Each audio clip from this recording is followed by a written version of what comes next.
পাহাড়ের উপরে একটা লেক আর স্পিড বোটে উঠে চারপাশটা একদম অন্যরকম লাগছে। চারিপাশে শুধু পানি আর পাহাড়, এই এক্সপিরিয়েন্সটা সত্যি অসাধারণ। আমরা আজকে রিসর্ট থেকে বের হয়েছি সকাল সকাল আর সারাটা দিনই বিভিন্ন সুন্দর সুন্দর জায়গায় ঘুরে বেড়াচ্ছি। ঘুরতে ঘুরতে সবাই মিলে চলে আসলাম একটা লেকে। পাহাড়ের উপরেও যে এরকম জলাবদ্ধ লেক থাকতে পারে এইটা আমার জানা ছিল না। টিকিট কেটেছি সবাই আর গাড়ি থেকে নেমে আমি এক দৌড় লেকের কাছে। জায়গাটা দেখতে এত সুন্দর লাগতেছে, মাশাআল্লাহ, মনে হচ্ছে কোনো ইউরোপ কান্ট্রিতে চলে আসছি, মনে হচ্ছে এটা মিনি সুইজারল্যান্ড। আশেপাশের পরিবেশটা দেখে একদম সেই রকমই মনে হচ্ছে, চারিপাশে সবুজ ঘাস দিয়ে ভরা। এত উপরে পাহাড়ের মধ্যেও যে লেক থাকতে পারে এই সম্পর্কে আমার একদমই আইডিয়া ছিল না। তবে এই দুনিয়াটা যত ঘুরবো, যত দেখবো, ততই জানবো আর ততই অবাক হব। আমরা এসেছি শ্রীলঙ্কাতে ঘুরতে আর আজকে সকাল থেকেই শ্রীলঙ্কার নোয়ারেলিয়া জেলাটা সুন্দর করে ঘুরে ঘুরে দেখতেছি সবাই। আর আজকের পুরো বিকালটা আমরা এই সুন্দর জায়গাতে কাটিয়েছি।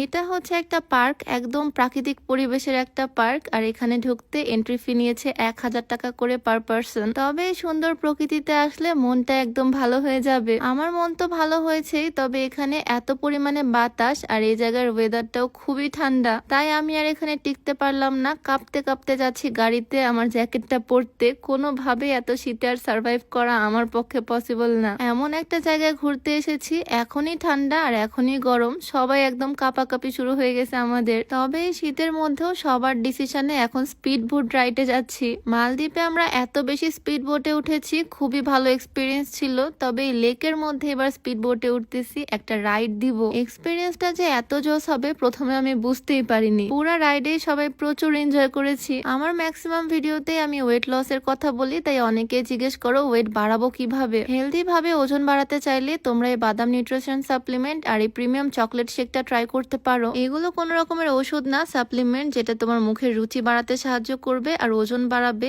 এগুলো তোমরা শেক অ্যাভিনিউ পেজ থেকে পেয়ে যাবা। যাই হোক, এদিকে আমাদের রাইডও শুরু হয়ে গেল। আমরা দুজন বসেছি একদম পিছনের সিটে, কারণ এর আগে মালদ্বীপ থেকে এক্সপিরিয়েন্স হয়েছে স্পিড বোটে পিছনের সিটে বসলে ঝাঁকিটা একটু কম লাগে। এই শীতের মধ্যে স্পিড বোটে ঠান্ডা বাতাসে এসে অবস্থা খারাপ, তবে আমরা সবাই ভীষণ এনজয় করেছি এই রাইডটা। আমাকে দেখতে যে এত অদ্ভুত লাগতেছে সেটা এখন ভিডিও দেখে বুঝতে পারলাম। একটা শীতের জ্যাকেট, তার উপরে আবার লাইফ জ্যাকেট, মানে আমাকে পুরো প্যাকেট লাগতেছে। রাইড থেকে এসে আমার হাতের অবস্থা মনে হচ্ছে একদম জমে বরফ হয়ে যাচ্ছে, এমন একটা অবস্থা, আমার জমে শীতকা লেগে যাচ্ছি। আর আমি প্রত্যেকটা ভিডিওতেই তোমাদেরকে শেয়ার করতেছি, বিদেশে এসে না আমাদের খাওয়ার খুব কষ্ট হচ্ছে। আজকে সকাল থেকে আমরা বাইরে, তবে কোন রকমের ভাত রুটি খেতে পারিনি, কারণ পাচ্ছি না এই খাবারগুলো। লেকের পাশে কিছু সুন্দর সুন্দর ফুড কোর্ট আছে, এখানে বসলাম খাওয়া দাওয়া করার জন্য আর কিছু স্ন্যাক্স খাচ্ছি এখান থেকে। আসলে বিদেশের দিনগুলো এভাবে পার করতেছি, এই ড্রিঙ্কস আর স্ন্যাক্স এসব খেয়েই। ভাত তরকারি আর কপালে জুটতেছে না। আর বিদেশে এসে ভাত তরকারি খেলেও সেটা মন মতো হচ্ছে না, তারা রান্না করতে জানে না ঠিক মতো,